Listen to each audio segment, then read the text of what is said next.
Biasanya kita di sini bahas pelaku yang jenius, punya rencana berlapis-lapis dan bikin polisi pusing tuh. Tapi hari ini lupakan itu semua. Karena di video kali ini kita bakal bahas sisi lain dari dunia kriminal. Kita bakal lihat sekumpulan para kriminal yang saking cerdasnya malah ngebantu polisi buat nangkep diri mereka sendiri. Ini adalah kisah nyata dari para kriminal dengan IQ seadanya yang pernah terekam dalam sejarah. Kisah pertama kita terbang ke West Virginia, Amerika Serikat, tahun 2009. Kalian bayangin nih, di siang bolong yang terik, ada seorang pemuda bernama Jonathan G. Parker yang berani-beraninya nyusup ke rumah yang lagi kosong ditinggal pemiliknya. Di siang bolong loh ini. Nah, dia masuk gitu aja tuh lewat jendela. Terus si Jonathan ini beraksi layaknya pencuri profesional aja gitu. Dia ubek-ubek sisi rumah, nyari barang berharga, dan usianya tuh nggak sia-sia teman-teman. Dia berhasil nemuin 2 cincin berlian, nilainya tuh lumayan, sekitar 3.500, atau kalau didukain tuh ya puluhan juta lah ya. Happy dong dia. Nah, terus di tengah aksinya ini, mata Jonathan tertuju ke sebuah laptop yang tergeletak di meja. Apa yang kalian pikir nih bakal dia lakuin nih? Nyolong laptopnya? Atau nyari data perbankan korban? Salah semua. Tapi dia malah kepikiran, cek Facebook bentar kali ya?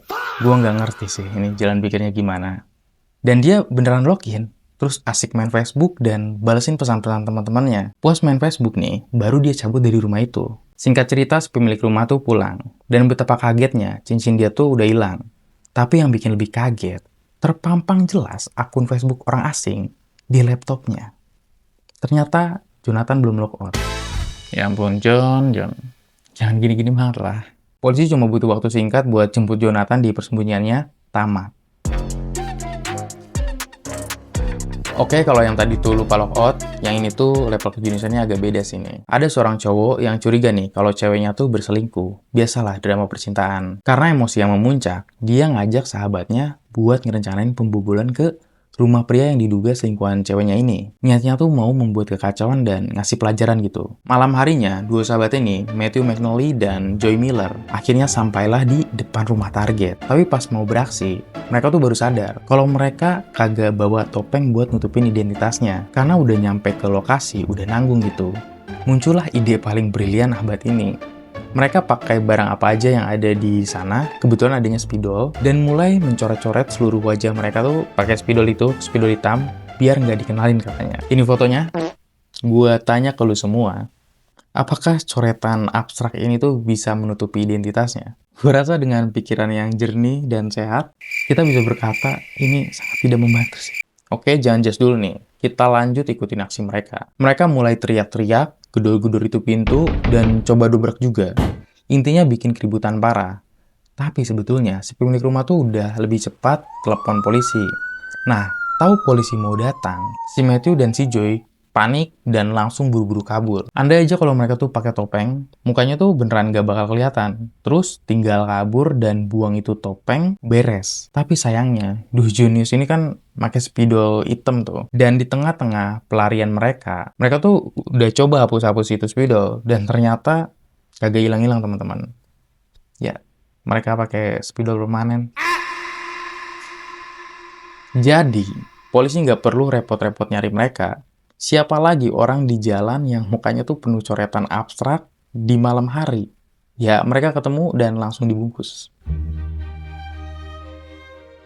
Kita lanjut lagi. Tahun 2008 di Chicago, ada pria umur 40 tahun bernama Thomas Infante. Hari itu Thomas punya rencana besar di kepalanya, ngerampok sebuah bank. Dia masuk ke sebuah bank, lalu dengan langkah yang mungkin dia usahakan setenang mungkin, Thomas jalan mendekati meja teller, tanpa suara, tanpa drama. Dia cuma menyodorkan secari kertas kecil ke arah teller, dan di kertas itu tertulis, cepat berikan uangnya atau saya habisi. Cara ini ternyata berhasil, tellernya ketakutan, dan langsung ngasih tumpukan uang tunai. Thomas pun kabur dengan perasaan menang. Mungkin kayak, wah gampang banget dapet duit. Tapi, ada satu detail kecil yang dia lewatkan. Jadi sebelum melakukan aksinya, pas dia di rumah nyari kertas buat nulis ancaman itu, dia kayaknya terlalu terburu-buru dan ngambil kertas apa aja yang ada di meja. Nah, disinilah letak kejeniusan Thomas. Kertas yang dia pakai itu, ternyata adalah slip gaji resmi dia sendiri. Parahnya lagi, Thomas sempat merobek slip gaji itu jadi 2 bagian. Bagian atas dia pakai untuk nulis ancaman, sedangkan bagian bawahnya yang isinya tuh tercantum jelas nama lengkap dia, alamat rumah dia, sampai nama perusahaan tempat dia kerja. Nah, kertas bagian bawah ini malah terjatuh atau dia buang gitu aja gitu di lokasi kejadian di bank itu. Jadi, saat polisi datang ke TKP, mereka tuh nggak perlu nyari sidik jari atau apapun yang ribet, mereka cuma perlu memungut sobekan kertas yang tergeletak itu, yang sobekannya tuh ya cocok sama kertas ancaman itu. Mendapatkan informasi lengkap ini, polisi pun langsung datang ke rumah Thomas, ketuk pintu, dan mengembalikan slip gajinya, beserta sepasang borgol.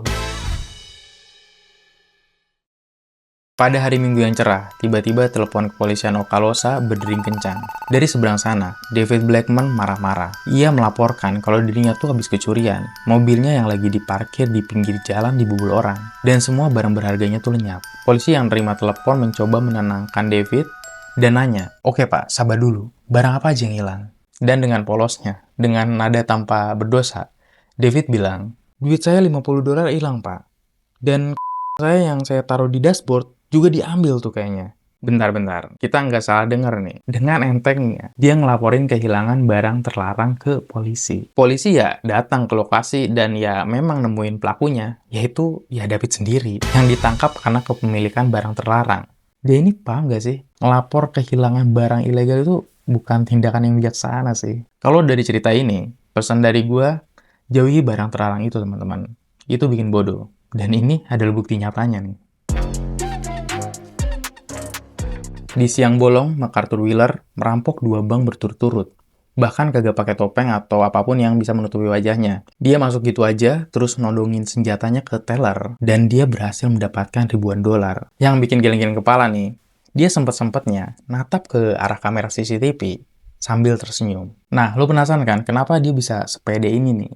Kita lanjut nih. Gak perlu waktu lama buat polisi untuk mengidentifikasi wajahnya. Akhirnya polisi sampai ke rumah Wheeler, lalu menyergapnya. Di sini Wheeler ya tampak seperti orang normal pada umumnya gitu. Dia bener-bener terkejut. Saking shocknya nih, dia nggak bisa apa-apa dan cuma terus-menerus bergumam dengan nada bingung. Tapi kan gue udah pakai jusnya. Gue pakai jusnya kok. Nah, bingung kan lu maksudnya si Wheeler nih apa nih jus-jus gitu? Ternyata, Wheeler percaya pada sebuah teori buatannya sendiri. Dia tahu bahwa jus atau perasan air lemon bisa digunakan sebagai tinta tidak terlihat. Nah, ini tuh biasa digunakan untuk membuat pesan tersembunyi gitu di sebuah kertas yang hanya bisa kelihatan kalau didekatkan pada sumber panas. Jadi logika jenius yang menyimpulkan kalau perasan air lemon tuh bisa bikin tulisan invisible atau nggak kelihatan di sebuah kertas, maka kalau gue oleskan perasan lemon ke seluruh wajah gue, fix muka gue nggak bakal kelihatan di kamera CCTV. Selama ya gue nggak deket-deket sama sumber panas. Jadi sebelum ngerampok tuh dia bener-bener loh ngelumpurin seluruh wajahnya tuh pakai perasan jeruk lemon. Dia bahkan sempat ngetes dengan berfoto menggunakan kamera Polaroid. Yang mana nih mungkin aja nih kebetulan karena mata dia perih sama asam lemon, dia salah mengarahkan kamera dan fotonya tuh malah burik dan ke arah langit. Yang mana ini malah bikin dia tuh nambah yakin. Wah, beneran hilang nih, kagak kelihatan. Kasus konyol Wheeler ini sangat terkenal, bahkan menginspirasi Profesor Psikologi Justin Kruger dan David Dunning untuk meneliti fenomena ini. Hasilnya lahirlah sebuah teori bernama Dunning-Kruger Effect. Teori ini menjelaskan bahwa orang yang paling tidak kompeten justru sering merasa paling pintar. Hal ini terjadi karena mereka tuh bahkan nggak punya kemampuan buat menilai diri mereka sendiri secara akurat atau mengetahui gitu levelnya tuh ada di mana gitu. Kayaknya sih teori ini cukup bisa menjelaskan beberapa kasus absurd yang udah kita bahas, bahkan mungkin juga menjelaskan yang sering kita temuin di sekitar kita. Dari para kriminal tadi, menurut kalian mana nih yang paling layak dapat medali emas untuk kategori penjahat paling jenius ya? Tulis di kolom komentar ya. Oh ya, konten ini tuh cuman selingan aja, karena di video berikutnya kita bakal balik lagi bahas kasus yang lebih serius dan bikin mikir. Jadi jangan lupa untuk subscribe biar nggak ketinggalan. Dadah!